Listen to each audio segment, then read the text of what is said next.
The story of the discovery of the tufocyte's kind of interesting from a scientific perspective. Back in 2008, when I was actually doing explorations and realized that there were hundreds of fossil sites in this region and not just the 14 or so that we had thought, I started writing a paper on anomalies, things like, insect parts, plant remains, coprolites, other things that were kind of uncommon within the fossil record. And in that, I was writing a list first of the things that would actually be uncommon in this area. And one of the things I put on that list was plant roots. And then when I started collecting the images that I was going to use for this paper I was writing about anomalies, I couldn't find any plant roots. And I couldn't understand why I'd written that on the list. Then I recalled that it was because I found a single rock with plant roots here on the road that you saw that we were just drilling on. And that rock I'd ignored because we're not on the Dolomites here. We're actually on shales.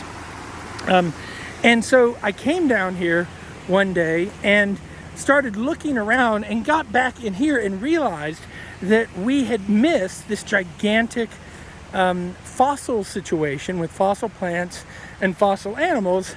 It had been right in front of our eyes, and scientists had been driving over this road and passing by here for almost 100 years, and no one had ever stopped and looked at this and recognized that this was indeed, you can see the rock in the background, a giant fossil deposit of fossil plants and other fossils and stone tools, in fact, eventually we would find.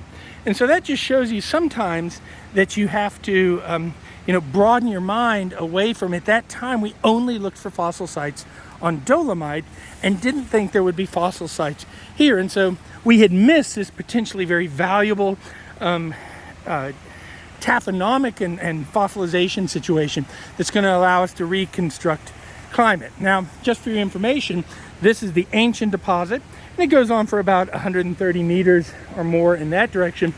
And here's the modern tufa site forming. You can see the roots of this beautiful tree. It's actually crossing out into this water area.